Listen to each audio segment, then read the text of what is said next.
Muy buenas tardes a todos y todas. Estamos dando unos minutos para que más colegas se unan a este primer webinar. Así es que muchísimas gracias por estar por acá puntualmente.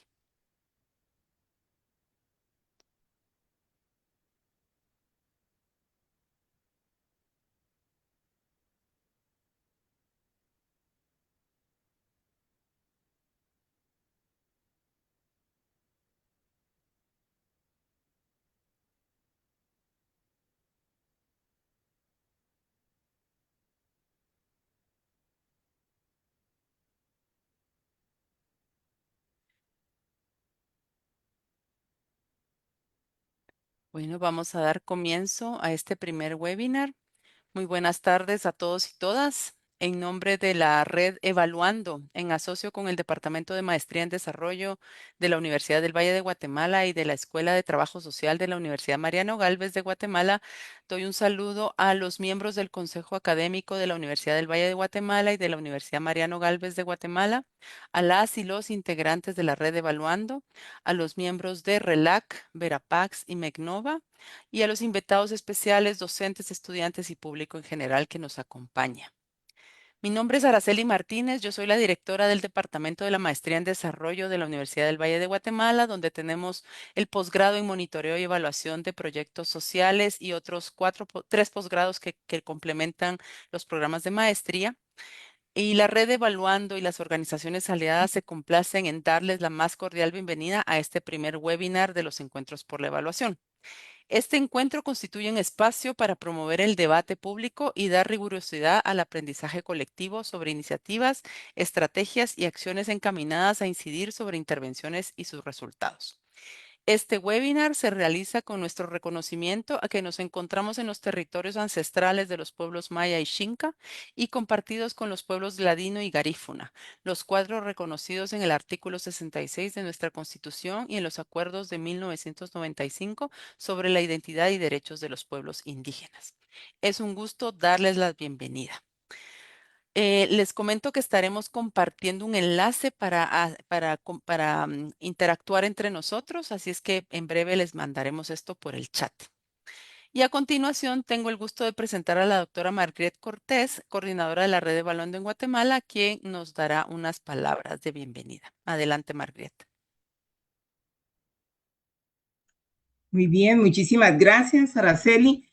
Y yo igual me sumo, ¿verdad? Para la red Evaluando es un verdadero honor darles la bienvenida a este primer webinar de los encuentros por la evaluación y una gran alegría también el poder contar con la presencia de cada uno, y de cada una de ustedes en esta tarde-noche. Su participación realmente confirma que la evaluación no es solo una herramienta técnica, sino que es una fuerza transformadora capaz de impulsar transparencia, aprendizajes colectivos y cambios sociales en nuestro país. Hoy nos reunimos desde distintos sectores y experiencias, convencidos que el diálogo y la reflexión compartida son el camino para construir soluciones que sean sostenibles. Les invitamos entonces a disfrutar de este evento, a inspirarse con las ideas que aquí se compartirán y a seguir siendo parte de la construcción de la cultura de la evaluación en Guatemala. Así de que sean todas y todos muy bienvenidos y bienvenidas. Muchísimas gracias. Muchas gracias, doctora Cortés. Como siguiente punto, vamos a dar inicio con unos comentarios del foro de Classroom que compartimos en el lanzamiento de abril. Este será moderado por la magíster María José de León, integrante de la red Evaluando. Bienvenida, magíster de León. Muchas gracias y buenas tardes a todos y todas. Para nosotros, como decía Margriet, es un gusto de tenerlos en este espacio. Yo les voy a compartir los comentarios que se hicieron en el Classroom en el periodo que se han tenido subidos unos videos. Y para los que nos acompañan por primera vez, ¿cómo funciona esto? ¿Verdad? El espacio que tenemos habilitado en Classroom es para, nosotros subimos videos acerca de los temas que se van a estar abordando en los webinars y hay un espacio para poder comentar acerca de estos videos. Y en estas semanas hemos tenido subidos videos que hablan acerca de la ética y la evaluación. Voy a compartir unas pequeñas diapositivas a modo de resumen para presentar lo que han comentado en este espacio de comentarios, ¿verdad? Este es un espacio que nos permite de manera colaborativa, pues presentar nuestros comentarios de lo que hemos observado en los videos.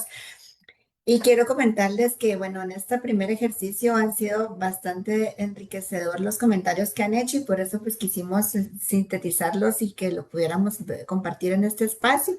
Los videos hablaban sobre los fundamentos éticos para la evaluación de políticas públicas y básicamente clasificaban los temas en tres grandes temas, ¿verdad? La pertinencia, que es la alineación de los procesos evaluativos con tanto pues con el territorio, con redes territoriales, como las necesidades sociales de las comunidades.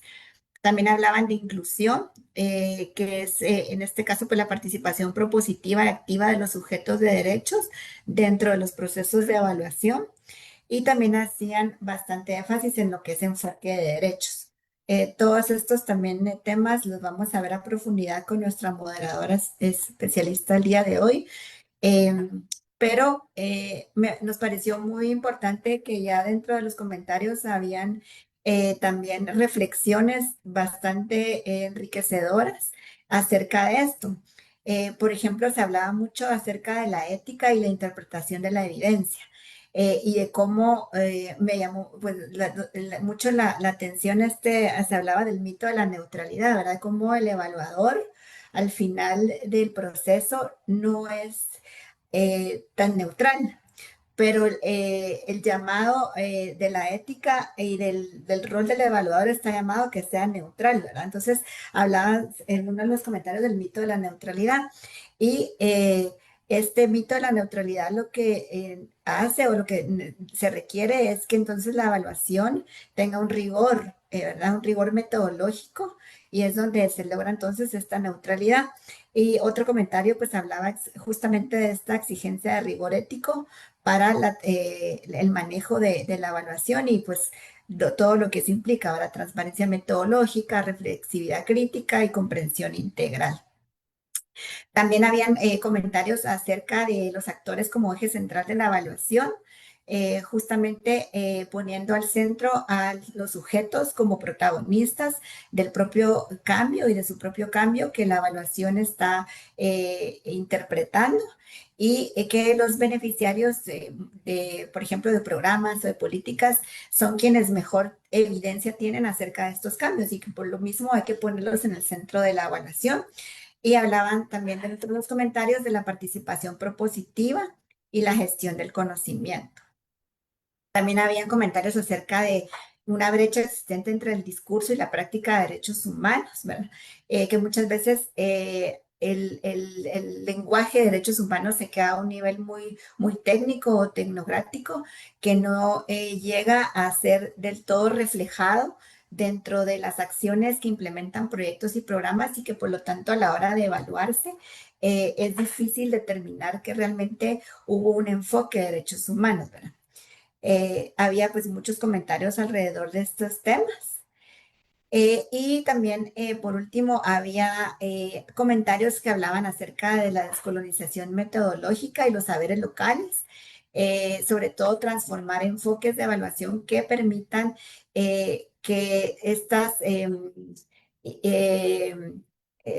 imaginarios, estas cosmovisiones también se integren dentro del proceso de evaluación y sean parte de, y no nada más como parte de brindar información o mecanismos de recolección de información, sino que también sean parte dentro del mismo diseño, incluso de la evaluación.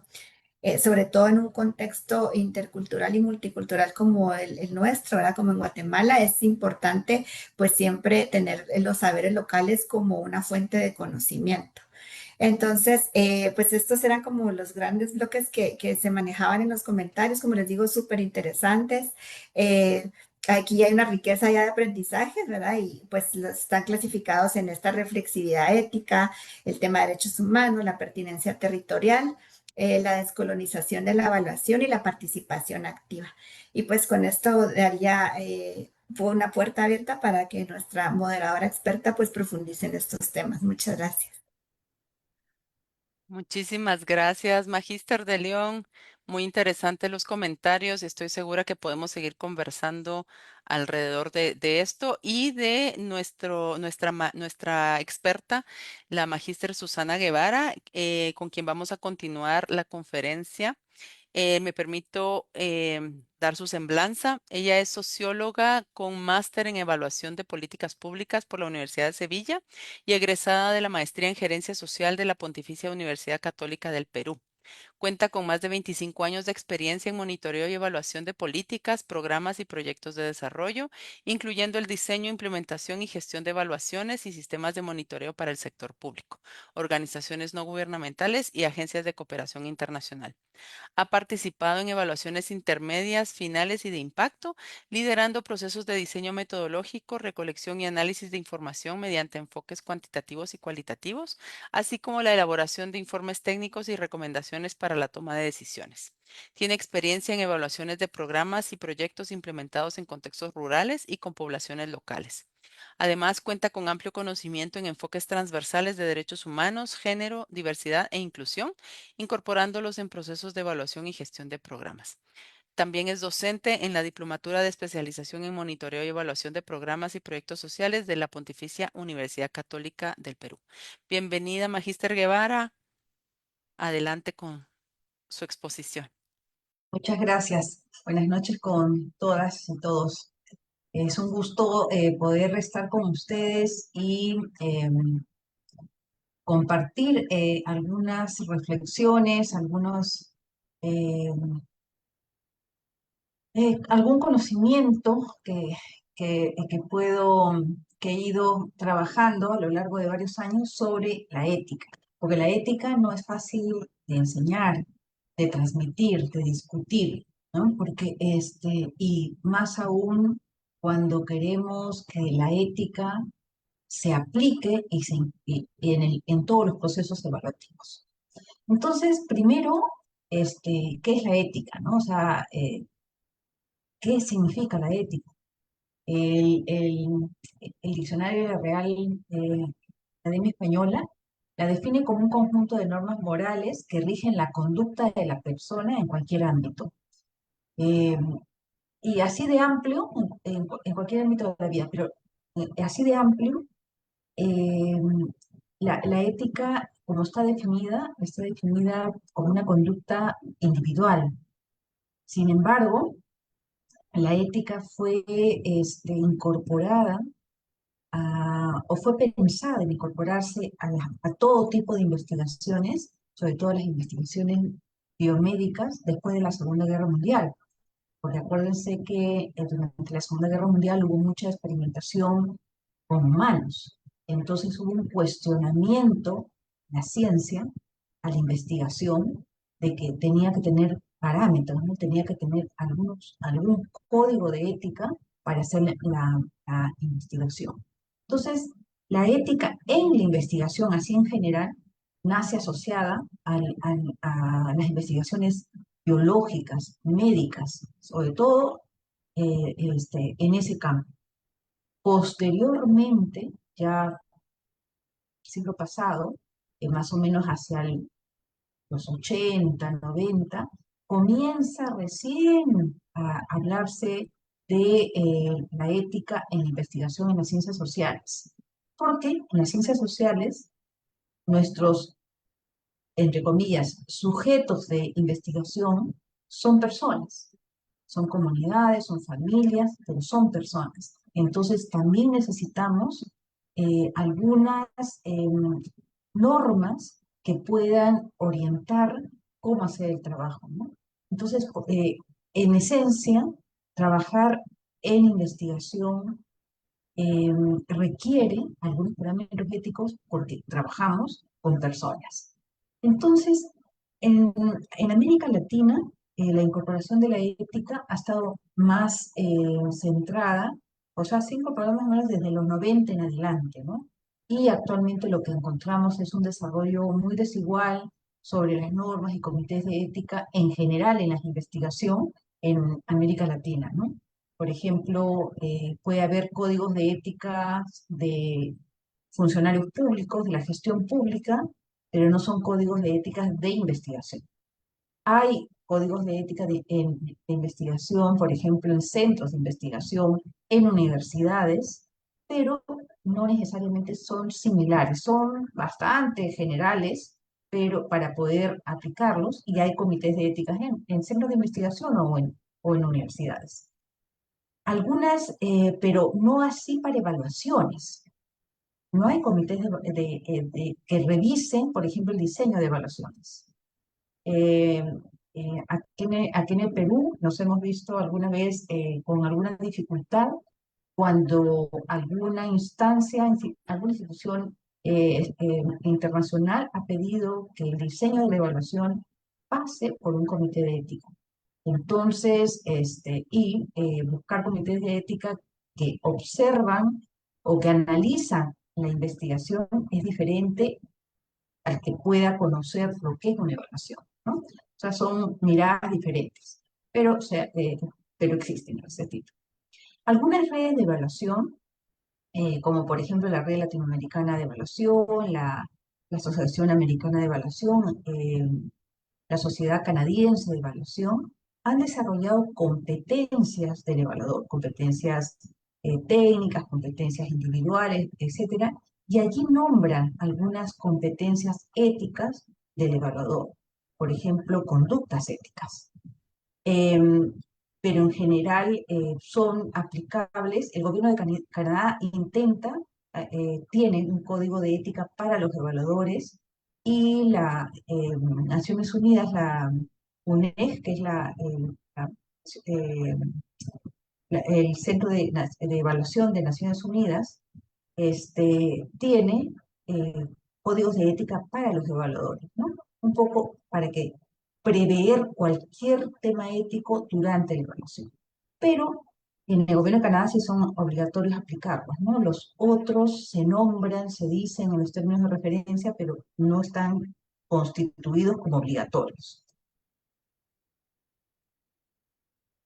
Existen tres principios éticos que son los básicos, y ustedes los van a ir reconociendo porque nosotros como evaluadores los aplicamos, pero son los principios que en todo código de ética se encuentran.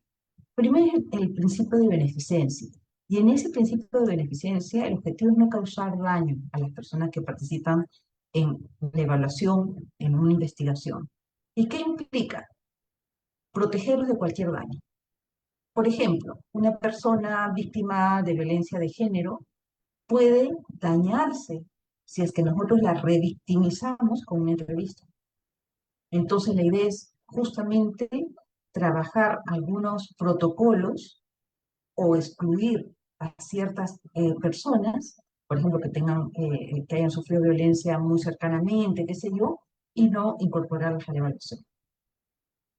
No aprovecharse de la relación investigación-participante, porque de todas maneras se establece una relación que puede ser pensada, por ejemplo, un evaluador frente a un adolescente, hay como una relación de autoridad y puede llevar hasta cierta manipulación de la información o las respuestas que puede estar dando el adolescente.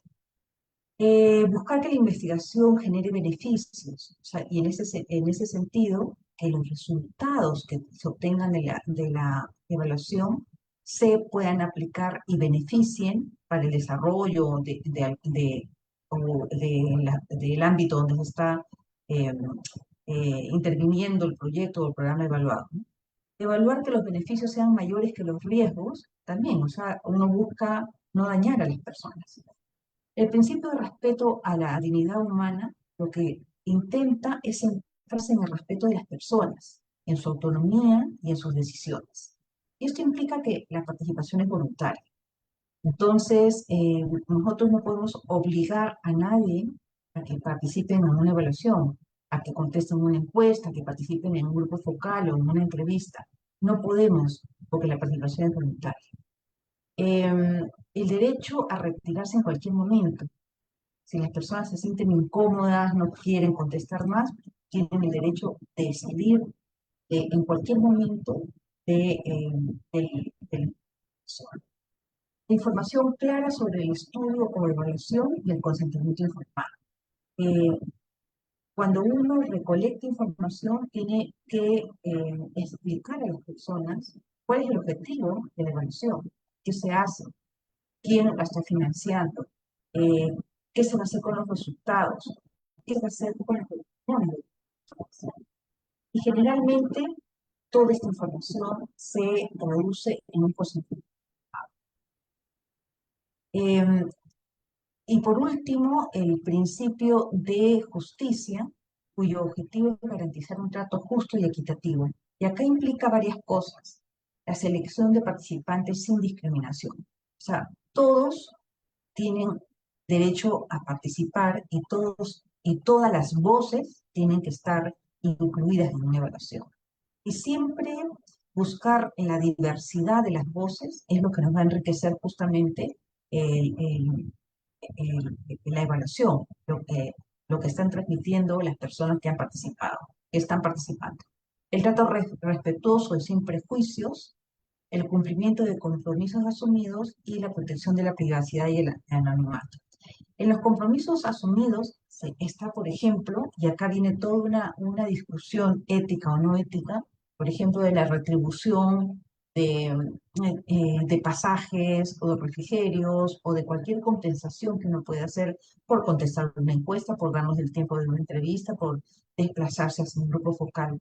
Algunas, ahí hay discusiones en pro y en contra, si son beneficiosos o no, porque las personas pueden movilizarse porque están motivadas por un incentivo o no, es toda una discusión. Entonces, se tiene que tener bien claro desde el comienzo qué se retribuye, qué se reconoce como un gasto y que no se entienda que se está pagando para que ellos nos digan lo que nosotros queremos escuchar.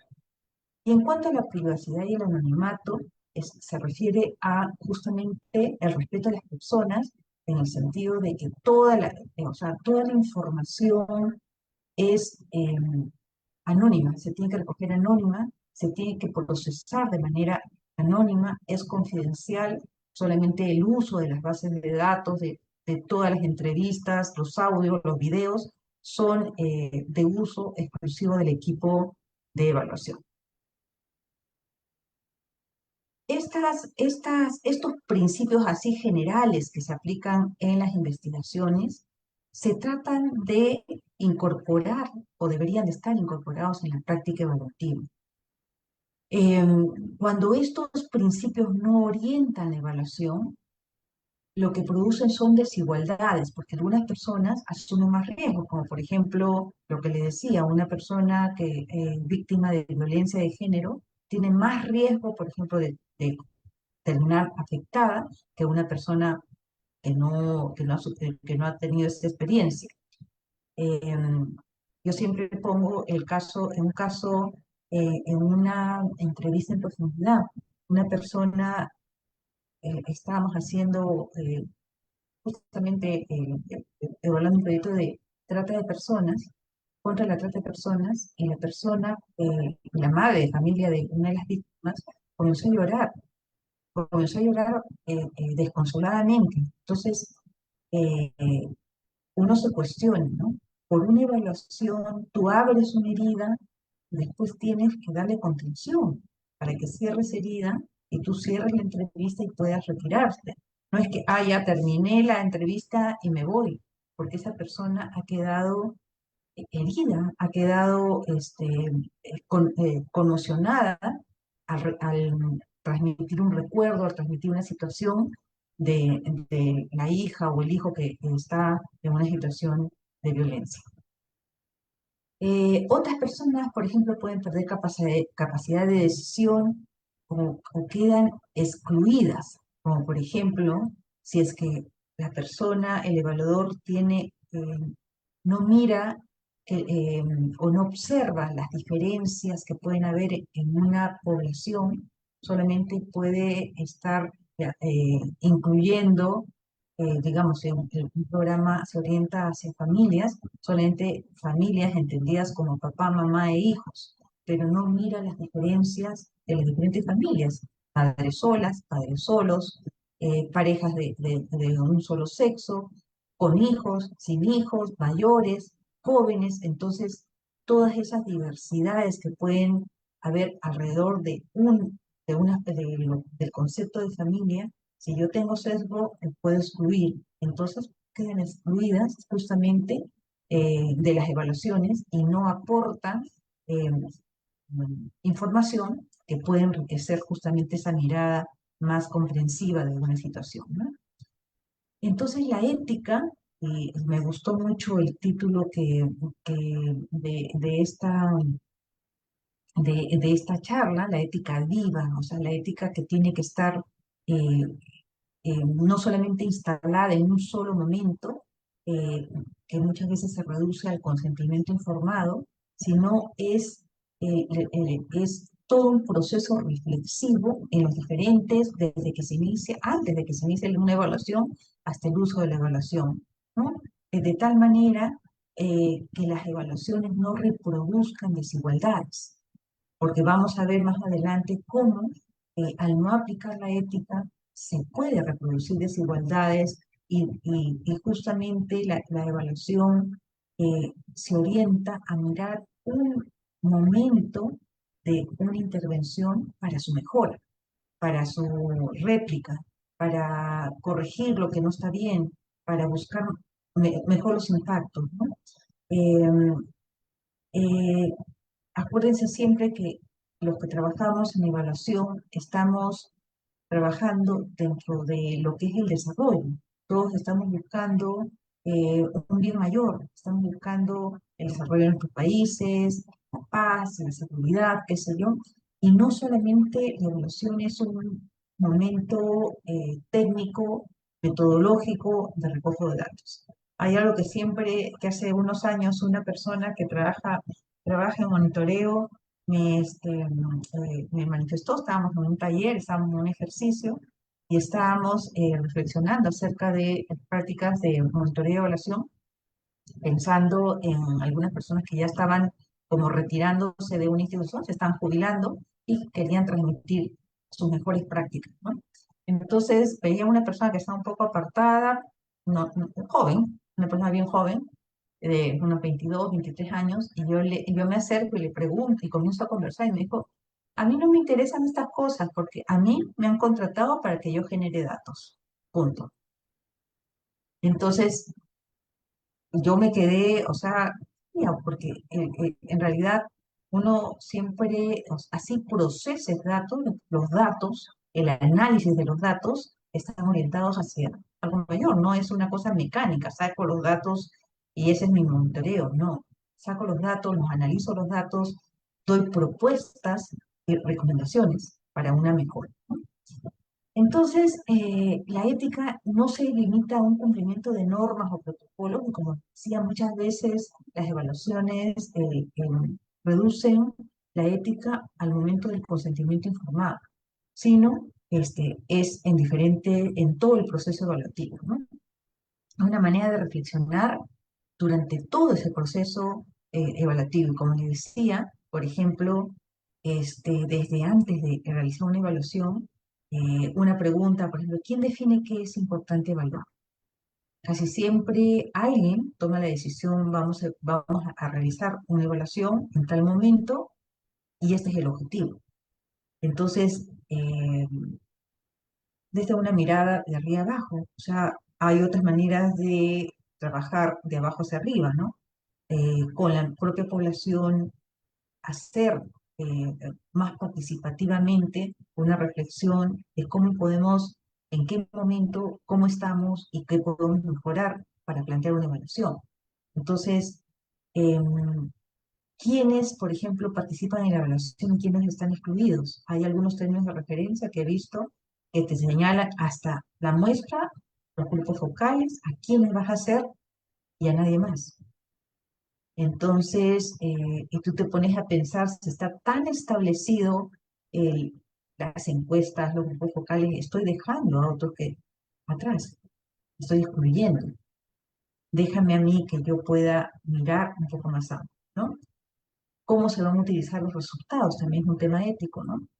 Simplemente va a ser un informe que lo voy a archivar y no va a causar ningún impacto, o simplemente nosotros como institución vamos a generar y aprender de esa evaluación, pero no va a aportar a ninguna de a ningún cambio importante donde se implemente el programa o el proyecto que se está siendo evaluado, ¿no? Está beneficiando a todas las personas, a todas las instituciones, a todos los actores de los proyectos, o solamente a la institución que pide la evaluación y hace un check, ya una evaluación eh, más. Entonces, y eso es parte del uso. ¿Qué hago con esa evaluación? Algunas instituciones tienen cientos de evaluaciones hechas. Y yo me pregunto, todo ese conocimiento generado, ¿cómo se ha trasladado a otras instituciones, a la población? ¿Cómo se ha generado un conocimiento social que pueda mejorar justamente y reducir las desigualdades? Y que no se quede solamente en un conocimiento orientado a un caso, que es una evaluación de algún programa, un proyecto, una política, eh, a un informe y a unas recomendaciones específicas. Entonces, la ética no es un requisito administrativo, sino es una práctica de respeto, de diálogo, de transparencia, de responsabilidad hacia las personas y las comunidades involucradas en los programas, proyectos o políticas que nosotros evaluamos. Em, Quizás cuando nosotros hacemos las evaluaciones, no vemos los tres principios, el de beneficencia, el de respeto a la dignidad humana o el de justicia, con esos términos. Nosotros los vemos de manera más práctica a otros principios éticos, de manera más operativa, podríamos decir, pero que están presentes. Por ejemplo, siempre encontramos como principios la integridad, la confidencialidad, la imparcialidad e independencia, pero son tres formas, o son tres principios operativos de un principio más grande, que es el de la beneficencia. ¿Y qué me dice la integridad? Y eso ya está aplicándose a la evaluación, se aplica. Generar información válida y confiable y no manipular los resultados. Eso es algo bastante, no es extendido, pero sí hay casos donde si no encuentro algo, lo manipulo.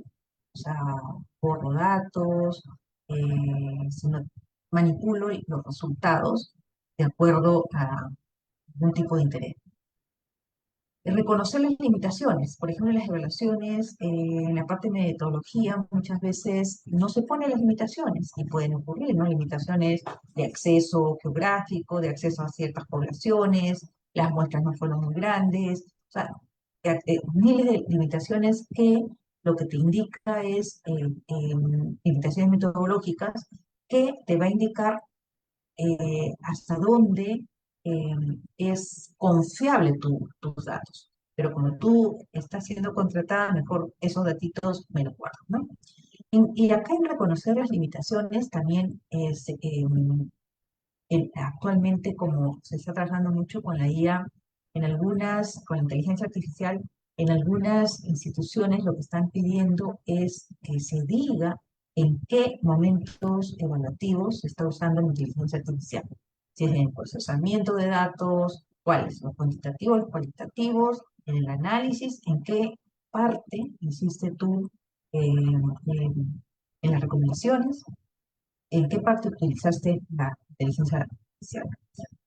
Eh, otro parámetro de la integridad es evitar conclusiones que puedan perjudicar injustamente a personas o comunidades. O sea, siempre hay que dar recomendaciones en conclusiones de recomendaciones que pueden ser más generalizables, no apuntando a situaciones específicas que puedan ser perjudicadas, ¿no? Una información con información falsa o sesgada puede generar decisiones equivocadas y producir daños. Entonces, por ejemplo, si una evaluación concluye erróneamente que un programa nutricional funciona bien, se puede mantener una intervención ineficaz mientras persisten problemas de desnutrición. Esas son las consecuencias. La confidencialidad significa proteger la identidad de las personas, el uso responsable de la información y el recuerdo de testimonios e imágenes. Y protección de identidad significa, por ejemplo, codificar nombres, codificar situaciones específicas que puedan ser reconocidos. Eh, a veces que decimos vamos a hacer anónimas las entrevistas, las encuestas están identificadas de cierta manera, eh, quizás por un geo, por direcciones, por el documento de identidad, pero lo podemos nosotros después codificar y truncar esas columnas para cuando se entregan a base de datos no se reconozca. Pero además de codificar, a veces que he visto en los informes, cuando se colocan las declaraciones de las personas que provienen de entrevistas a grupos vocales, el nombre de las personas o el cargo de las personas. Y, y cuando no se pone, al final te piden la lista de entrevistados. Entonces tú puedes ahí sí asociar, esto dijo allá, la autoridad de tal zona. Tú vas al lugar, a ver quién es la autoridad, la única autoridad entrevistada es tal persona. Entonces asocias. Entonces eso es, por ejemplo, proteger identidad en cosas simples. Eh, muchas instituciones sí piden como una cuestión de control la lista de entrevistados, pero incluso en eso se debería negociar para no, justamente no haya ese cruce y exposición de la identidad, ¿no? Se busca prevenir, con esta confidencialidad se busca prevenir daños físicos, sociales, psicológicos o políticos de los participantes. Por ejemplo, aquí es un ejemplo sobre violencia de género, protege la identidad de los participantes para evitar represalias. Por ejemplo, hace la entrevista que no esté presente la pareja, o en una evaluación de algunos proyectos donde hay cultivo, por ejemplo, de café y cacao, en zonas de producción de coca, de hoja de coca, es ahí, por ejemplo, para evitar justamente que una persona pueda ser expuesta afirmando algo que después le pueda llevar a que pueda exponer su vida, que puede decir, oye, algo que alguien lo pueda tomar a mal. Se trabaja no en grupos vocales, quizás en entrevistas, y puede ser talleres participativos más amplios, donde una voz se anonimice en el grupo más grande, ¿no? Imparcialidad e independencia tiene que ver más con la conducta ética del evaluador. Por ejemplo, evitar sesgos, reducir conflictos de interés o mantener autonomía.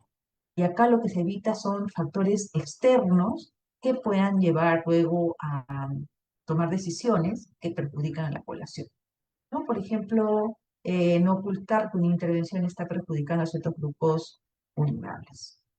O si tengo algún conflicto de interés, eh, soy, practico una religión ultraconservadora y voy a tener una mirada quizás bastante crítica desde mi posición, desde mi religión, aún, por ejemplo, a una intervención que trabaje en, digamos, aborto en adolescentes o con mujeres que han tenido violencia sexual o que estén trabajando con grupos de LGTBI. Entonces, ahí hay conflictos de interés. O algo más, menos entreverado, sino más simple, que yo haya participado en el diseño de la política, del programa o proyecto que yo estoy evaluando, que se va a evaluar, y luego que yo participe en la evaluación. Allí hay un conflicto de interés porque ¿cómo voy a evaluar algo que yo he elaborado? Mi posición crítica va a estar permeada justamente por ese conflicto de interés, ¿no?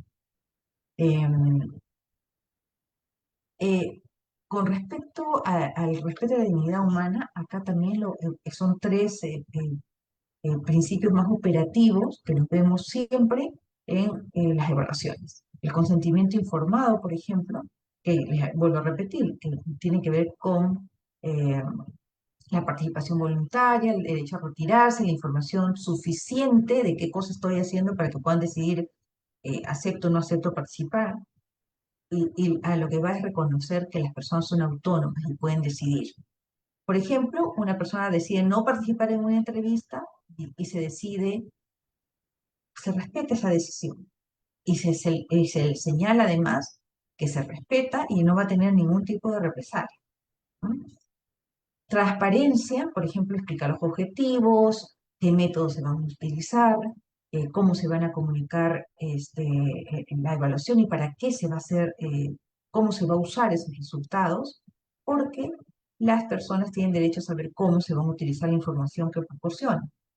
¿Qué van a hacer, señorita? ¿Qué van a hacer con lo que yo le estoy diciendo?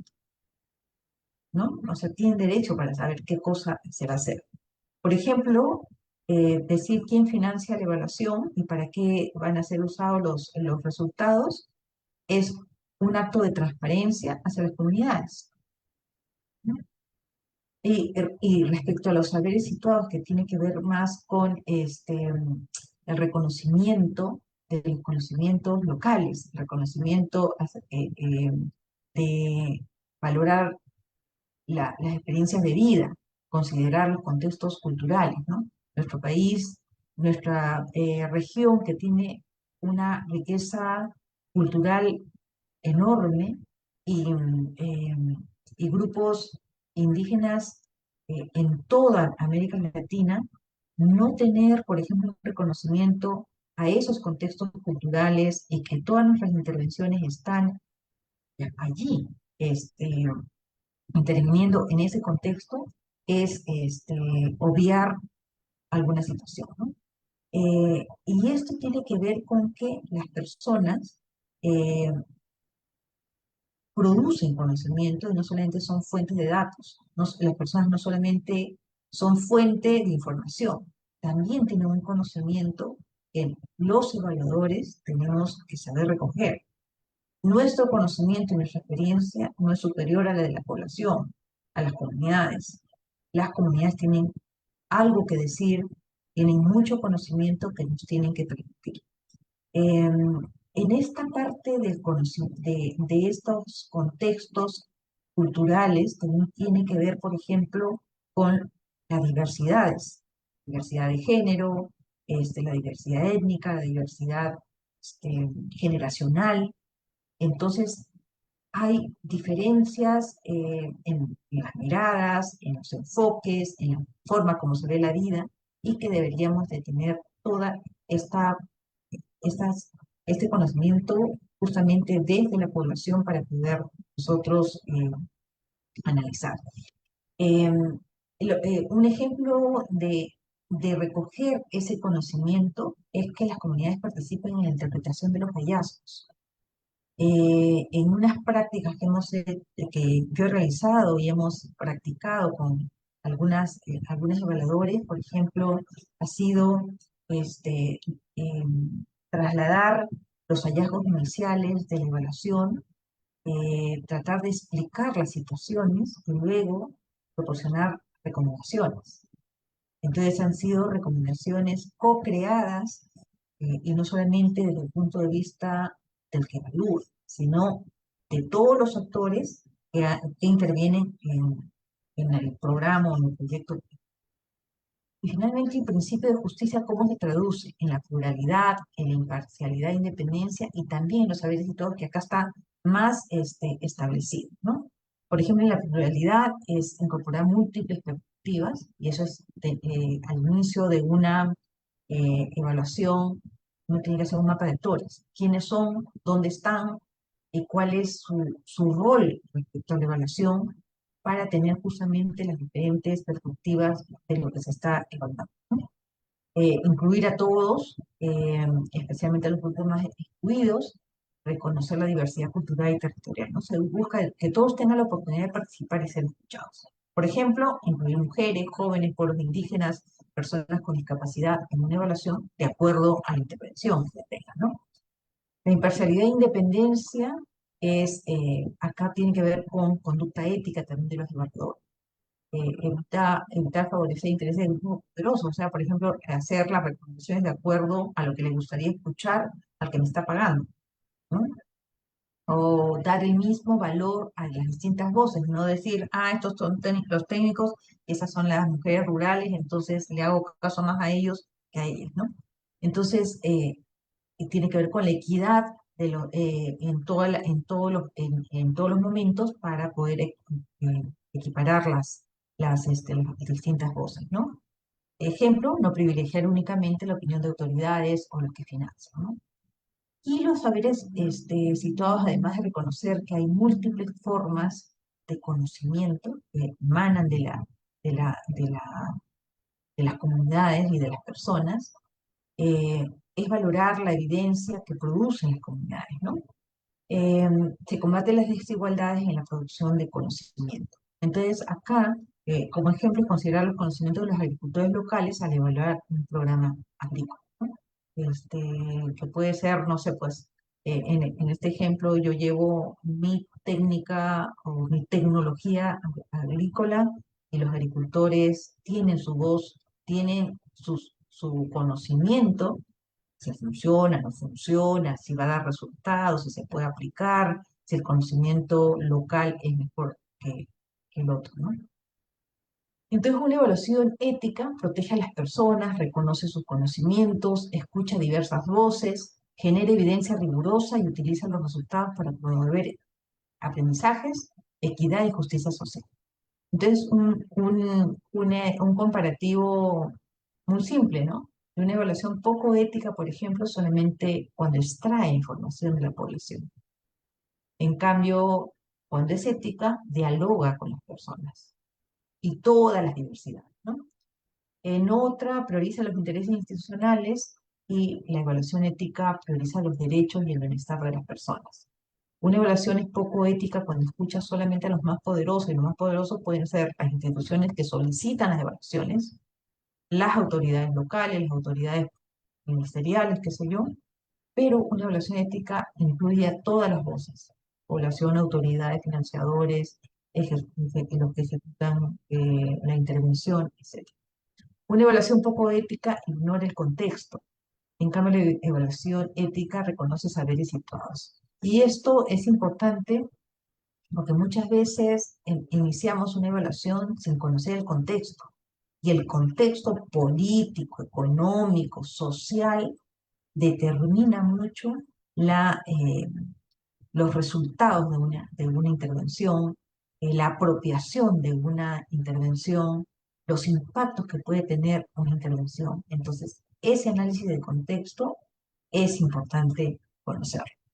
Eh, una evaluación poco ética puede reproducir desigualdades por todo lo que les he mencionado, en cambio una evaluación ética busca transformarlas. Y eso tiene que ver eh, con desde cómo, por ejemplo, en el diseño puedo seleccionar el enfoque de evaluación hasta cómo uso los resultados. Entonces, esos principios éticos ya aplicados en los diferentes momentos, aquí he seleccionado 4 momentos, en los diferentes momentos también va llevando a que los evaluadores vayan tomando decisiones que pueden ser éticas o no éticas. Por ejemplo, si yo quiero evaluar un programa de reducción de la pobreza solo con métodos cuantitativos. Eh, Quizás solamente es válido, es algo que se hace siempre. Las encuestas de hogares lo que hacen es cuantificar los ingresos y calcular la pobreza. Sin embargo, puede ignorar la discriminación étnica, puede ignorar la violencia de género, la exclusión territorial, las relaciones de poder.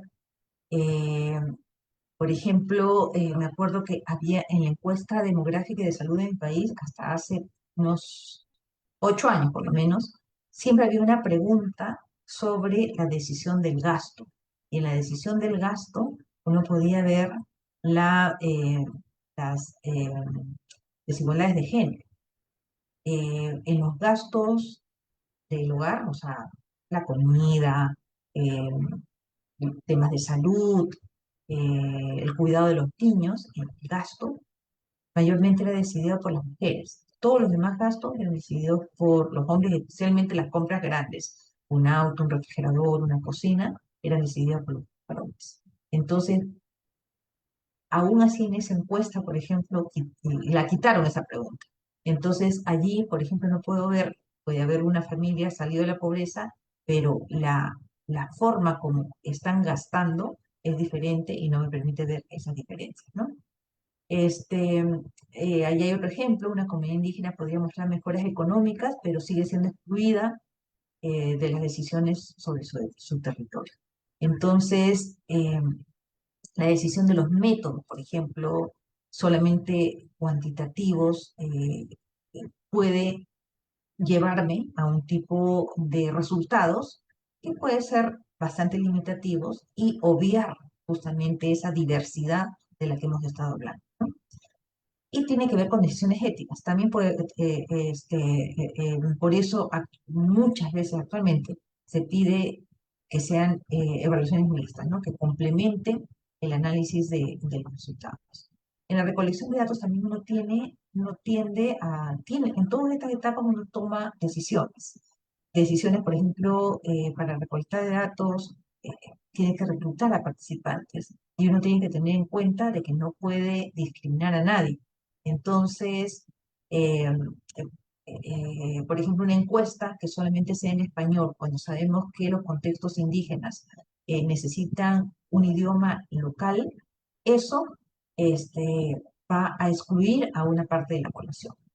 O si solamente, otro ejemplo muy común es que las encuestas, lugares, por ejemplo, tomen en la encuesta al jefe de familia y se considere que el jefe de familia, como está en masculino el nombre jefe de familia, solamente son los hombres. Y las mujeres quedan excluidas como jefas de familia, ¿no? Si no está el esposo, no es válida esa respuesta, ¿no? Entonces, allí también son decisiones éticas que uno está excluyendo a una parte de la población. En el procesamiento de datos, por ejemplo, ya les mencioné la población con las bases de datos con información sensible, o fotos o registros que también que uno tiene que saber algunas condiciones éticas. Nosotros vamos a los lugares y comenzamos a tomar fotos por todos sitios, pero no pedimos permiso. Tomamos fotos a los niños, a las niñas y no pedimos permiso. Y luego lo publicamos en sí. Hay todo un código de ética de UNICEF para registros fotográficos con niños y niñas, ¿no? Y adolescentes. En el uso, por ejemplo, en el uso de las evaluaciones que tienen que ver con las recomendaciones y su implementación, eh, puede ser, por ejemplo, allí, o sea, si están las recomendaciones, lo ético es de que se implementen. Pero si las recomendaciones están, por ejemplo, orientadas a que se mejore una situación, se reduzcan algún tipo de desigualdades, muchas veces los informes quedan archivados, no se genera ningún cambio, entonces estas evaluaciones simplemente lo que han hecho es documentar desigualdad, pero no provocar ningún cambio, ¿no?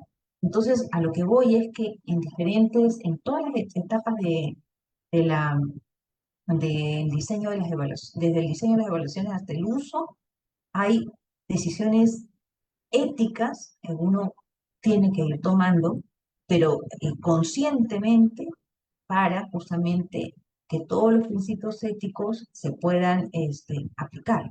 Si no, nos reducimos a un solo momento, ¿no? Eh, Como les mencionaba,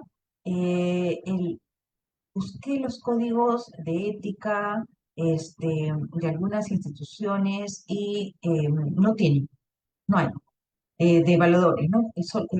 Busqué la AEA, que es la Asociación Americana de Evaluación, la canadiense y la latinoamericana, cuando definen competencias, allí hablan de conductas éticas del evaluador, ¿no?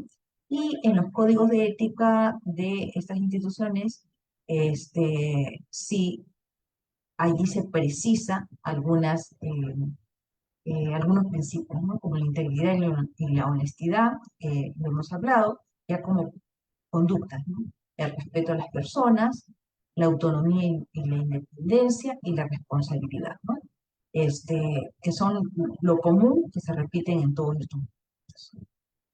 Y miren, desde cuándo, desde el año 97, estos autores lo que hacen es ubicar 5 faltas éticas comunes en las evaluaciones ya en el año 97. El clientelismo, que es hacer todo lo que el cliente, o sea, los que te contratan, ¿no?, para hacer una evaluación, los que solicitan la evaluación. El contractualismo, que el evaluador está obligado a obedecer servilmente el contrato, entonces tienes que seguir los términos de referencia sin ningún cuestionamiento, sin ninguna posibilidad de mejorarlos, si es que hay algo que no debería, que no está éticamente correcto, o creer que los métodos que propone el evaluador son éticos por sí mismos, no otorgar el mismo peso y valor a la opinión de los diferentes grupos, o priorizar la voz de los poderosos, ¿no? Entonces ellos en este documento lo que hacen es revisar varias evaluaciones, varios casos, y concluyen que estas faltas éticas son muy comunes en ese momento, ¿no? Alguna bibliografía que les pongo acá que sí quieren ahondar este tema. Muchas gracias y estoy atenta a responder algunas de las interrogantes. Muchísimas gracias, Magíster. Qué interesante todo lo que nos comparte. Creo que vamos a continuar con preguntas del público porque amerita mucho la discusión, así es que por favor nos pueden abrir los micrófonos y damos un espacio aquí para preguntas.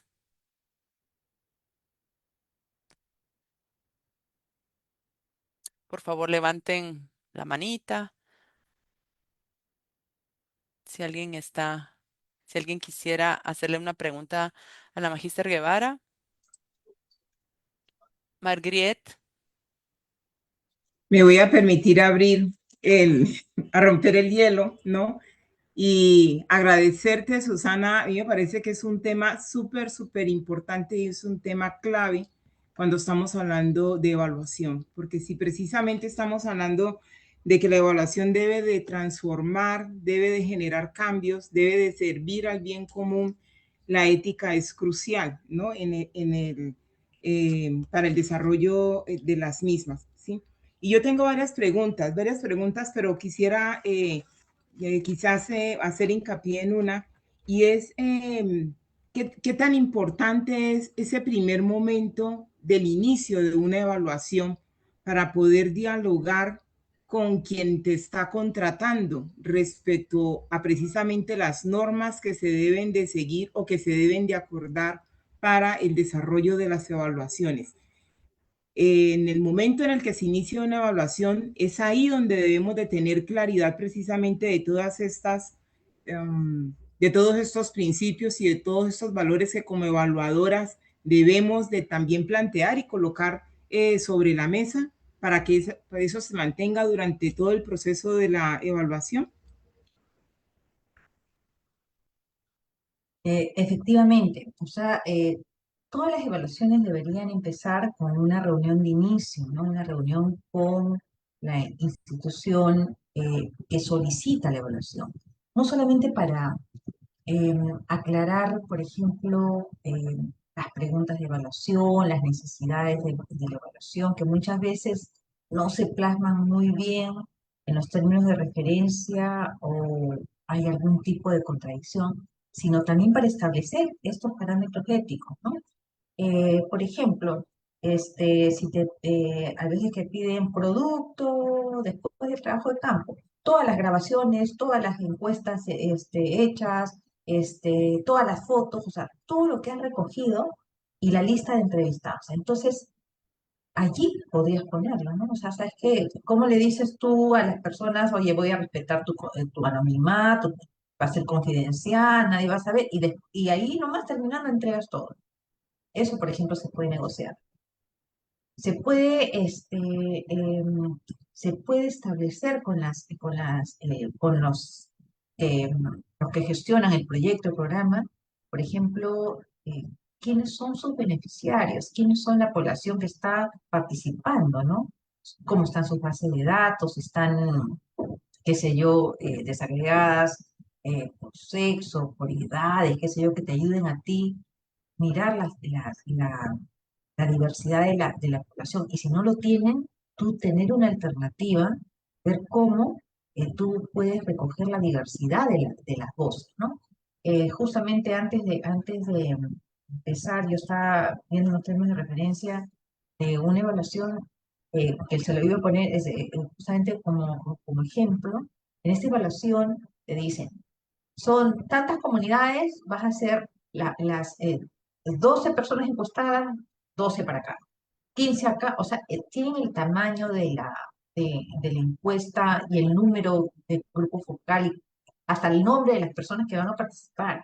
Entonces, eso te dice a ti, o sea, que tú no vas a poder mirar a nadie más, te das cuenta. Entonces, como alguien siempre decía, la evaluación, o sea, ese primer momento no solamente debería ser para saber necesidades, sino también para educar. O sea, sabes que una evaluación sería más rica si es que nosotros podemos hacer este momento. Entonces, yo creo que sí es importante y en cada momento. Hay instituciones como, por ejemplo, las de Naciones Unidas, o de organismos internacionales, sobre todo que tienen más práctica en estos temas éticos, ¿no? Tienen sus códigos de ética, tienen eh, bastante establecidos y antes de que tú los propongas, ellos ya te los están mencionando, ¿no? Pero también se les puede, se puede presentar algún caso que sí es importante conversar.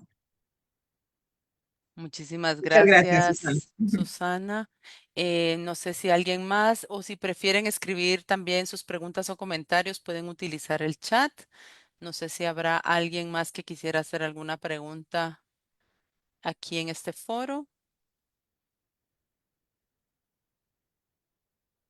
Si no, vamos a tener más espacios también de interacción, no se preocupen, que la idea es también que dialoguemos en estos encuentros. Eh, Veo que creo que no va a haber más, o sea, no tenemos más reacciones. Entonces, bueno, vamos a continuar con los comentarios entonces de nuestros expertos. Vamos a comenzar con Ángela Contreras de Verapax. Adelante, Ángela. Muy bien, muchas gracias. Susana, muchísimas gracias por preparar el terreno para hacernos pensar, reflexionar sobre el tema tan importante, tan necesario de tomar conciencia dentro de nuestras prácticas de evaluación. Em, me, hay mucho que yo quisiera poder compartir en cuanto a reflexiones, pero creo que me voy a enfocar en algo que dijiste que yo estoy 100% de acuerdo y es la realidad de que hacer evaluación ética, ser un evaluador ético, no es un requisito legal, no es algo que te lo exija la práctica o la profesión en la mayoría de contextos donde nosotros trabajamos o trabajemos, pero eso no impide que no lo integremos como parte de nuestra manera de entender y practicar la evaluación. Entonces eso me queda muy claro, como que siempre tener consciente en que no porque sea requisito, que no es un requisito, no lo tengamos que tomar muy en cuenta y planificar. Me hablabas también de, al final, recuerdo 4 momentos de la evaluación donde nos ponías donde se debe reflexionar sobre los principios de éticos y me hiciste pensar bastante en el trabajo que yo hago, que en Verapax trabajamos mucho en capacitar personas de las comunidades originarias, indígenas, afrodescendientes, que suelen ser quienes han sido evaluados o investigados, que suelen ser parte de comunidades sobreevaluadas o sobreinvestigadas. Y hay un movimiento con el que soy parte que tiene mucho interés en revitalizar y valorar los saberes originales, ancestrales. Entonces, yo he tenido muchas experiencias donde hay como listas de que los evaluadores tienen que hacer un consentimiento informado, una cartita presentándose a las comunidades. Y lo que hemos aprendido es que muchas veces hay la buena voluntad de los evaluadores, las evaluadoras de hacer las cosas éticas, pero no hay necesariamente como guías, ejemplos o herramientas que te puedan ayudar a cómo hacerlo, cómo lo han hecho otros, cómo lo han resuelto otros. El caso que yo he tenido más vivo ha sido con organizaciones de las que me contratan, que creen que entienden la carta de consentimiento informado como una cosa que se hace al principio de establecer la relación. Yo he encontrado que es importante recordar y educarnos todos de que el consentimiento informado debe ser continuo y constante, que debes chequear a lo largo de, por ejemplo, una reunión de entrevista al comienzo, al menos al medio y al final, para asegurarte que la persona recuerda que lo que está diciendo es parte de un proceso, que tiene derechos y que el evaluador, la evaluadora, la persona que recoge los datos tiene responsabilidades también. Em, Otra cosa que quisiera comentar, y es porque me compete por ser miembro activa de la Sociedad Canadiense de Evaluadores, donde soy acreditada, y ese hecho, eso que decía, no hay una ley que nos exige a los evaluadores que practicamos y somos miembros de la sociedad en Canadá, no nos exige hacer éticos y no nos dice exactamente cómo, pero para ser acreditado tú tienes que presentar un portafolio donde des casos, donde ejemplifiques y expliques cómo resolviste una situación que tiene que ver con ética. Eso es para entrar en la comunidad de evaluadores acreditados. Y lo mismo, como no hay una ley que lo te diga, bueno, lo estás haciendo constantemente, cada 3 años tú tienes que recertificarte y volver a presentar casos donde demuestres que entiendes y que practicas tu profesión de manera ética. Entonces, va a ese sentimiento de que mucho es autorregularnos, mucho es regular a nuestros colegas y compañeros en recordar esos principios. Y ya para finalizar, creo que basado en lo que estoy viendo aquí de la comunidad que nos está acompañando esta tarde, me gustaría recomendar unos recursos de lecturas posteriores que nos hablan de cómo, a pesar de, por ejemplo, las sociedades de evaluaciones no requieren prácticas éticas, hay comunidades originarias, indígenas y afrodescendientes que han creado sus propios lineamientos éticos. En Canadá tenemos el OCAP, que es una herramienta que exige que evaluadores y evaluadoras que trabajan con comunidades indígenas eh, hagan un plan y manejo de riesgos y expliquen las estrategias que van a tener para apegarse a estos lineamientos que se llama OCAP. Lo pondré ahí en el chat de referencia. Pues sí, como dije, hay mucho que tú nos inspiraste a pensar y a reflexionar y por ahí me voy a quedar en estos comentarios y respuestas. Muchísimas gracias. Muchísimas gracias, Ángela. Muy interesante tus puntos. Vamos a continuar con Paul Villarroel de Megnova. Adelante, Paul. Gracias, Araceli. Perdón que no tengo cámara disponible. Primero, agradecer a Susana porque muy interesante la charla, lo que nos ha expuesto desde su experiencia también y que motiva a que reflexionemos un poco sobre el tema de la ética, asociado también al video y a la síntesis que nos hacía María José. Em, Hay dos puntos que me venían a reflexión, uno más relacionado con la parte práctica, vinculado un poco a mi experiencia, y el otro un poco más estructural. En cuanto a la práctica, me venía a la mente la pregunta si la evaluación depende del contexto. Perdón, la ética depende del contexto en la evaluación. Y obviamente la respuesta es que sí, pero no de los principios, desde los principios éticos pensado de que los principios éticos son universales quizás, ¿no? Se comparten, pero sí desde la aplicación de la ética, ¿no? Desde la aplicación de los protocolos. Desde mi experiencia, por ejemplo, no es lo mismo diseñar una evaluación en Latinoamérica que haber diseñado una evaluación, no sé, en Pakistán, en Bangladesh o en países musulmanes, ¿no? Pensando, por ejemplo, en lo que es el consentimiento informado, la participación de grupos vulnerables, de mujeres, que obviamente hace diferente al protocolo o a los instrumentos que vamos a utilizar justamente para resguardar estos principios éticos, ¿no? O no es lo mismo, tal vez para no irnos tan global, no es lo mismo diseñar un sistema de monitoreo y evaluación para un proyecto que se enfoca en las ciudades que uno que es en el área rural, ¿no? Entonces, obviamente lo expuso muy bien Susana, pero es algo que también me venía a la mente como evaluadores, la necesidad de pensar en eso, ¿no? De pensar en el contexto, de tratar de contextualizar ciertos instrumentos y no pensar que los mismos instrumentos van a servir para todo, cualquier contexto, ¿no? Que creo que es importante. Esto un poco desde la parte más operativa, digamos, de un evaluador. Y la parte más reflexiva, un poco más estructural, digamos, de lo que es la ética, em, es pensando en en la relación que hay en la ética y el enfoque de utilización de la evaluación. Lo mencionó Susana también cuando hablábamos del uso y la relación que había entre la ética y el uso de la evaluación. Y esto se me venía porque si pensamos en las personas, no como solamente parte circunstancial de una evaluación, sino como la razón de ser de las intervenciones y que resultan ser el centro de por qué se hace un proyecto, de por qué se hace un programa y por lo tanto pasan a ser también la parte central ética dentro de una evaluación. Si pensamos desde el enfoque de utilización, es decir, el uso que se va a hacer de esa evaluación, am, si pensamos que una evaluación recoge información de las personas, por ejemplo, especialmente poblaciones vulnerables, debe existir, creo, una preocupación real por qué esa información sirva para mejorar decisiones, para fortalecer programas.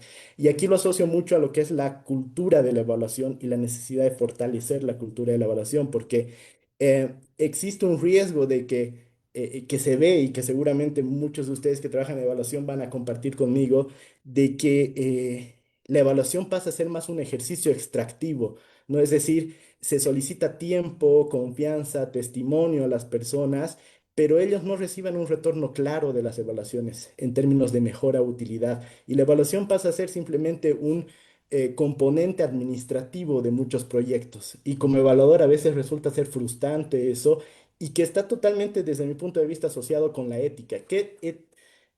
Ético es hacer una evaluación que sabemos que va a terminar en la repisa de no sé, una institución pública y no va a ser utilizada más adelante, ¿no? Entonces, ahí creo, y si lo pensamos en eso, lo pensamos desde la utilización, creo que la evaluación ética no solamente protege a las personas durante el proceso, sino que también les da el valor de su participación mediante un uso responsable, útil sobre todo, de los hallazgos, ¿no? Entonces, la ética pasa a ser más no solo un componente adicional de la evaluación, sino una condición para que la evaluación sea legítima y para que contribuya al desarrollo como tal, ¿no? Eso desde mi parte. Gracias, Susana, nuevamente por tu exposición y por motivar también la discusión. Muchísimas gracias, Paul.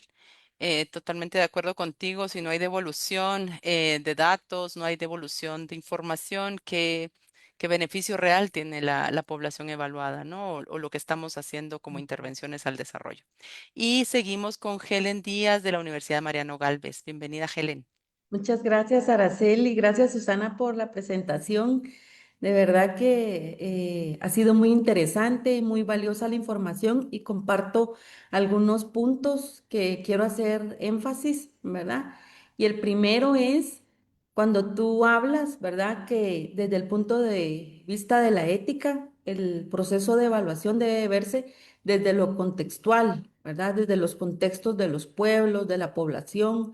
Tiene que ser un proceso participativo y comprometido con la justicia social, ¿verdad? Entonces, cuando vemos estos tres puntos desde el enfoque de la ética, nos lleva a reflexionar también que debemos de reconocer que las personas, las comunidades y los distintos territorios, ¿verdad? Han vivido o cuentan con una historia, ¿verdad? Con una historia en la que han experimentado efectos políticos, económicos, sociales, históricos, ¿verdad? Culturales. Y es por eso que la evaluación, como tú lo decías, no debe limitarse únicamente a medir cuestiones solo cuantitativas o mediciones estandarizadas de resultados, sino que debe de incorporar esas voces, ¿verdad? Las voces y experiencias de las mujeres, los hombres, los niños, ¿verdad? Dependiendo qué es lo que estamos evaluando en la comunidad o en el territorio. Y también debe de incluir los conocimientos de los diferentes actores involucrados, ¿verdad? Cada uno tiene su perspectiva y es importante considerarla. El segundo punto al que quiero hacer énfasis, que para poder transformar esas condiciones, ¿verdad? Y también para no seguir reproduciendo esas desigualdades, también tenemos que revisar cómo se diseñan esos mecanismos de evaluación, ¿verdad? Y que esos mecanismos de evaluación también nos permitan cuestionarnos, ¿verdad? Si lo que estamos haciendo está agudizando esas condiciones de pobreza o esas condiciones de exclusión, ¿verdad? Y que muchas veces es la mirada que tenemos que poner en las políticas públicas, ¿verdad? Y para ello tú mencionabas, ¿verdad? Cómo se están definiendo esos indicadores, ¿verdad? Y si esos indicadores de verdad nos están dando resultados de cómo están esas brechas en lo social, en las cuestiones de género, en la etnia, en la discapacidad, ¿verdad? Y también entre territorios, ¿verdad? Esas brechas entre territorios, también brechas entre esas condiciones socioeconómicas, ¿verdad? Perú, Guatemala tiene cuestiones muy similares, ¿verdad? Pasamos de un territorio a otro y los contextos son muy diferentes y pues también esos indicadores deben de permitir evaluar el impacto que tienen las políticas públicas, ¿verdad? No solo en en lo cuantitativo, sino que también en el impacto puramente en las condiciones, ¿verdad? De las personas y para que puedan reducir esas inequidades. Y el tercer punto es también que realmente es un reto, algunas cuestiones que tú nos planteas y la que a mí me llamó mucho la atención es que debemos de revisar quién define esos indicadores, qué conocimientos tiene también del contexto, ¿verdad? Porque va amarrado con el punto uno, el que hice énfasis anteriormente, ¿verdad? ¿Quién está diseñando esos indicadores? ¿Conoce el contexto? ¿Verdad? Son indicadores válidos para lo que se va a medir y cuáles son también los que son necesarios excluir del proceso, ¿verdad? A modo de que evitemos continuar con las exclusiones y desigualdades en los territorios. También tú planteabas que la evaluación debe de dejar de verse también solo como un aspecto administrativo o puramente técnico de control para que pueda pasar a ser una herramienta crítica, ¿verdad? Y que esa herramienta crítica nos permita aprender institucionalmente de los procesos de implementación, ¿verdad? Yo lo estoy enfocando en el ámbito de las políticas públicas, ¿verdad? Y que nos permita pues fortalecer esos procesos en los territorios, pero también que vayan orientados a alcanzar esa justicia y a esa inclusión que necesitamos. Ahí sí que hay mucho que comentar y que compartir y pues me quedaría únicamente con estos tres puntos, ¿verdad? Y muchas gracias por la presentación muy valiosa. Muchísimas gracias, Helen. Tenemos tres preguntas en el chat, así es que voy a leerlas y por favor, nuestros expertos, expertas, por favor, anímense a responder. Nos dice Berti Alba, ¿consideran que después de la evaluación siga continuando el monitoreo? Dice Juan Manuel Pérez, ¿hasta qué punto las prácticas actuales de evaluación en Guatemala contribuyen a transformar problemas públicos y hasta qué punto terminan legitimando intervenciones que cumplen metas administrativas, pero no generan cambios sustantivos en la población? Y dice Eduardo Alvarado, su consulta es ¿qué ejemplos de evaluaciones pudieran buscarse en Internet? Así que dejo abierto el micrófono para quien quiera responder. Eh, ¿Puedo intervenir? Sí, dando un poco más, no tanto de Guatemala, pero sí te podría dar ejemplos de cuáles, por ejemplo, algunas evaluaciones que no son evaluaciones, este, mantienen un estatus o cambia nada. Por ejemplo, aquí en el Perú hay unas supuestas evaluaciones de políticas públicas anuales, pero que son un listado de indicadores y al costado suben o bajan, suben o bajan, suben o bajan, sin ninguna explicación y sin ninguna acción, consecuencia de lo que informan. Esa es una evaluación totalmente, o sea, para mí no es una evaluación, pero digamos que para estas instituciones públicas son evaluaciones y no son nada éticas, ¿no? Están reproduciendo ahí o no, no está cambiando nada, ahí se mantiene. Otro ejemplo que te puedo dar es hace 12 años, en el año 2012, cuando se crea el Ministerio de Desarrollo e Inclusión Social. La primera evaluación que se hizo de impacto, y recuerdo que una de las personas de la Red Peruana de Evaluación era en ese momento el director de evaluación, lideró esa evaluación, era para cerrar un programa alimentario, que era compra de alimentos y entrega de alimentos a ollas comunes, comedores, y que dio paso a una corrupción total a nivel de municipalidades. Se tuvo como 20 años ese programa y no tuvo ningún efecto en la desnutrición crónica. Nada, se cerró. Está la evaluación publicada, qué sé yo, no sé cuánto.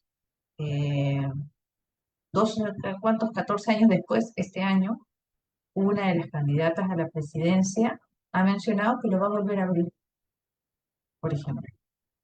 Allí va a reproducir, no solamente, allí había, además de corrupción, las desigualdades se van a reproducir enormemente porque ese programa no bajó la desnutrición en 20 años, nada, ¿no? Eso es otro ejemplo. Y un comentario chiquito nada más de lo que mencionas en esa tercera pregunta, ¿hacer monitoreo después de la evaluación? Depende del momento de la evaluación. Por ejemplo, si es una evaluación intermedia, a ver, las evaluaciones se hacen respondiendo algunas preguntas de evaluación y algunas veces las preguntas de evaluación también están orientadas a que se pueda analizar los sistemas de monitoreo del programa, del proyecto, la política. Entonces, sí, si es una versión intermedia y uno va dando recomendaciones, sí, debería mejorarse ese sistema de monitoreo, ¿no? Y si es una evaluación final, dependiendo de qué es, porque si es un programa público, una política pública que va a tener continuidad, se puede tomar las recomendaciones y mejorar el monitoreo. Si es una evaluación final de un proyecto porque está terminando, ahí no tendría sentido, ¿no? Porque está terminando, ya no se va a hacer más monitoreo, ¿no? Eso para contestar. Ajá.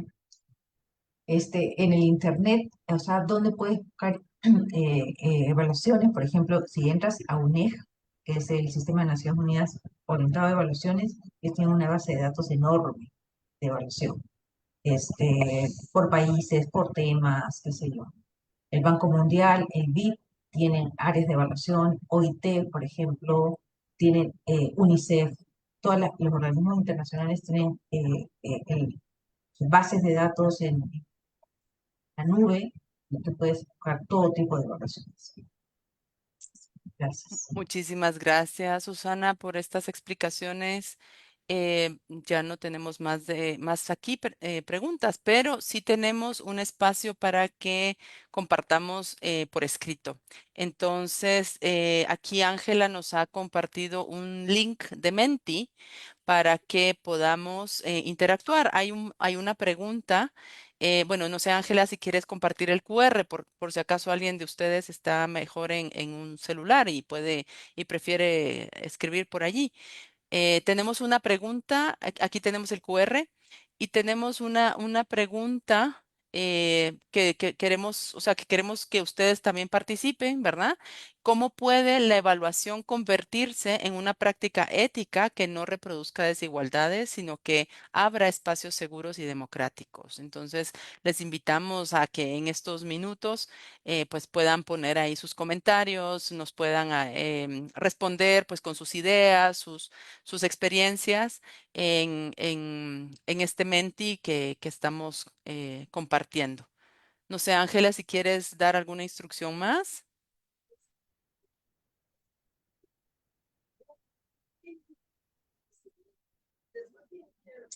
Yo quizás, Araceli, en lo que se va contestando la pregunta, sí, sí, quizás en el contexto de Guatemala y a raíz de la pregunta que hace Juan Manuel Pérez, precisamente estos espacios buscan que las evaluaciones que se realicen en Guatemala, teniendo también conocimiento de que no hay una cultura de evaluación y la mayor práctica de la evaluación en Guatemala proviene de la cooperación internacional. Esos espacios precisamente lo que buscan es que, uno, que se hagan evaluaciones y dos, que esas evaluaciones permitan la transformación de los problemas públicos. Y yo creo que es ahí donde tenemos ese gran reto y donde todos los actores que conformamos el ecosistema de la evaluación tengamos alguna parte en esto, ¿no? Porque no podemos decir que esto es solo responsabilidad del gobierno, sino que todos debemos ser parte en esto. Y creo que el tema de la ética y su importancia también contribuye precisamente a garantizar que se usen las evaluaciones y que se usen para la transformación de esos problemas públicos. O sea, yo creo que ahí es donde está también esa riqueza de la utilidad para que las evaluaciones pues no terminen en un cajón, no terminen siendo un informe técnico muy bonito, sino que realmente contribuyan. Y miren que el uso de las evaluaciones también no es solamente el uso que la entidad que contrata le puede dar, sino también el que ha participado de una intervención le puede dar uso de esos resultados y esos hallazgos. Entonces creo que ahí tenemos un gran reto y precisamente estos espacios pues abren, digamos, como que este diálogo para poder generar este conocimiento y esta conciencia, ¿no? De la importancia que tiene la evaluación. Muchísimas gracias, Margriet, por complementar la respuesta. Susana nos está compartiendo varios links de bases de datos que mencionó, de OIT, del Banco Mundial, etcétera, para que puedan descargar y pues revisar estos bancos de datos para temas de evaluación. Y aquí vamos teniendo ya algunas respuestas. Entonces, Ángela, si quisieras tú comentar lo que vamos Ujú. teniendo. Sí, ¿sí me escuchas? Sí. Ok.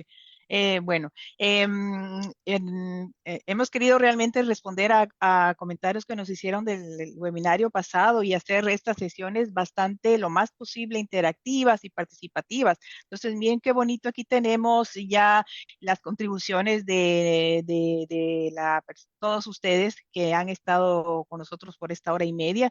La pregunta que les propusimos para reflexión participativa es cómo puede la evaluación convertirse en una práctica ética que no reproduzca desigualdades, sino que abra espacios seguros y democráticos. Entonces, pues cada quien responde según su experiencia, su de vida y su ubicación, el lugar desde donde trabaja o de su ocupación. Les voy a leer algunas de las respuestas que nos han estado entrando. Em, eh, Todo pues está a propósito hecho de manera anónima para que se sientan motivados a entrar y participar. Aquí alguien nos dice, bueno, es importante hacer respuesta es siendo justos y que se logre beneficios. Creo que responde bastante a lo que Susana en su ponencia nos compartió. También nos dicen que cuando reconocen las diferentes realidades y necesidades de las personas, evitando comparaciones injustas, promoviendo la participación equitativa y segura. Voy a leer una más que está por acá. Esta dice normar los principios de evaluación como parte integral del ejercicio profesional. Seguimos aquí, solo les voy a dar un panorama. Este Menti sigue abierto por 3 días más, así que si guardan por favor el enlace en su computadora, en sus celulares, los invitamos muy cordialmente a que sigan entrando sus respuestas. Pueden responder más de una vez. No sé si alguien más del panel o del grupo quisiera leer lo que hemos estado recibiendo.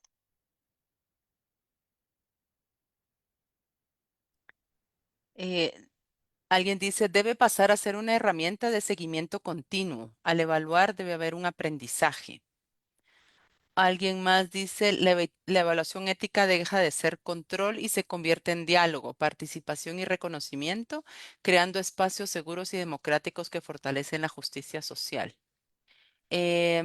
Otro que dice, considero que en todo proceso de evaluación es importante respetar las opiniones, experiencias y cosmovisiones de las personas participantes. Muchas gracias por estos comentarios. No sé, ¿hay alguno más? Creo que hay uno aquí, para que una evaluación abra espacios seguros, debe abandonar la lógica punitiva. No se trata de comprobar qué falta para castigar, sino de comprender el proceso para potenciar. Ese me parece muy bonito comentario. Creo que resume bastante lo que hemos conversado.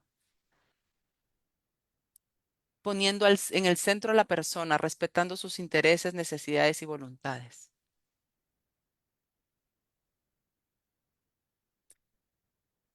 Genial.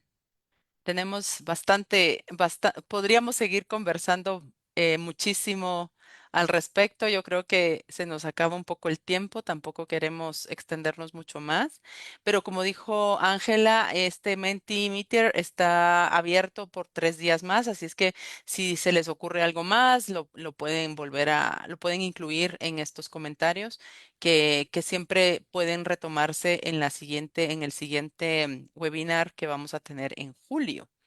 Entonces, para finalizar, tengo el gusto de darle la palabra a Margriet Cortés, coordinadora de la Red Evaluando en Guatemala, quien nos compartirá unas palabras de cierre. Bienvenida, doctora Cortés.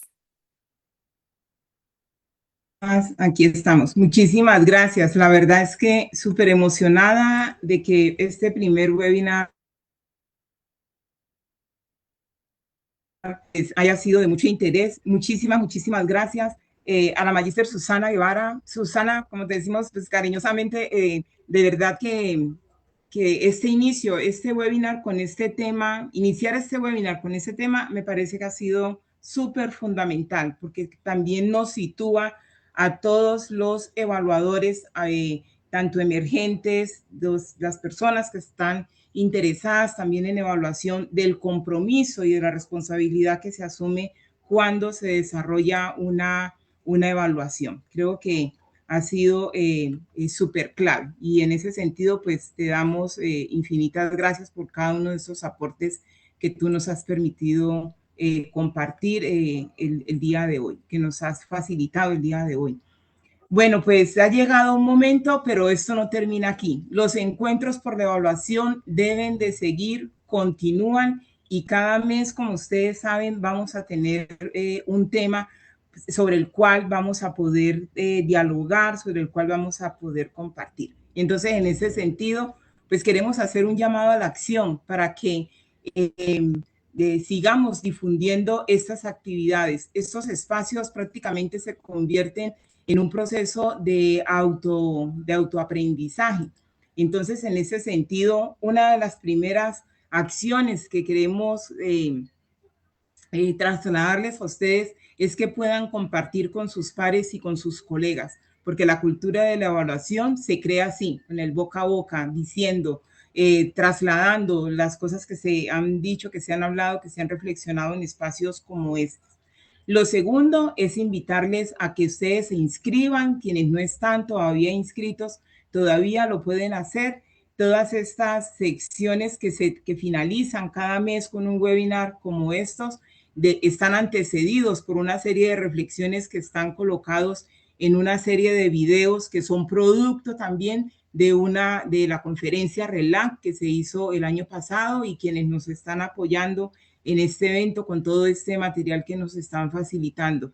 Entonces les invitamos a que ustedes puedan tener acceso, que se inscriban y que puedan tener acceso al Classroom. Este espacio tiene y cuenta también con un foro en el cual pues se puede establecer también ese diálogo entre todas las personas que están participando en el mismo. Entonces les invitamos a que ustedes se puedan sumar también si todavía no lo están y a que inviten a otras personas para que también se sumen. Y luego, como durante este mes de junio empezamos un nuevo tema, ¿sí?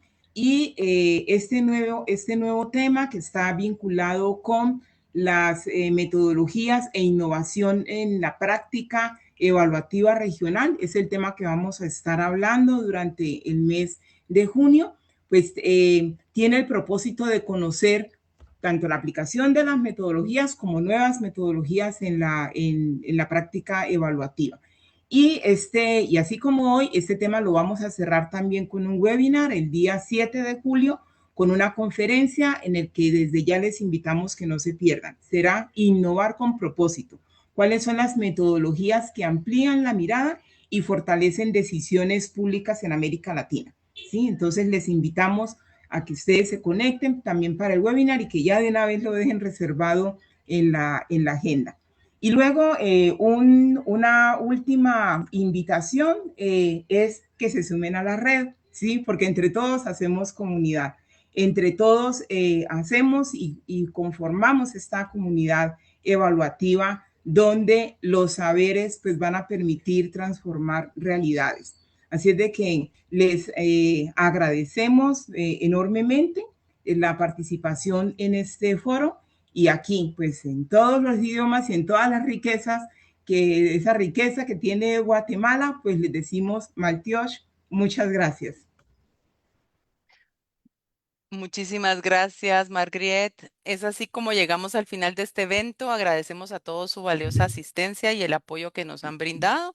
Les invitamos a participar en estos espacios de reflexión y análisis sobre la evaluación en Guatemala y, por supuesto, en las diferentes regiones donde ustedes están, porque ya vemos que tenemos aquí personas de Cali. Bienvenidas de todas partes. Y por supuesto, la idea es seguir contribuyendo en el fomento de la cultura de evaluación en nuestra región. Así es que tengan todos y todas muy feliz noche. Nos vemos el 7 de julio.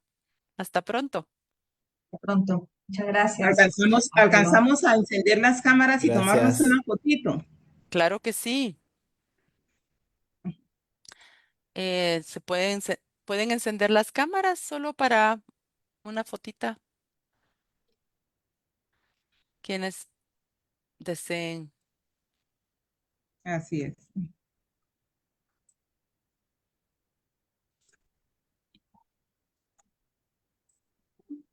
Hay que hacerla en varios momentos, ¿verdad?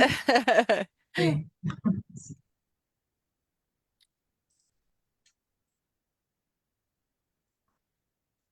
Muchas gracias por su anuencia. Muchas gracias. Muchísimas gracias por Y gracias Gracias a acompañarnos. siempre. ustedes. Buenas Gracias, noches. Susana, por todos tus aportes. Ha sido un gusto conocerte y un gusto tenerte por este espacio. Así es que esperamos que continuemos en comunicación. Saludos a Bien. todos y todas. Feliz noche. Buenas noches. Feliz noche, que esté muy bien. Muchísimas gracias, Gracias. Susana. Noche.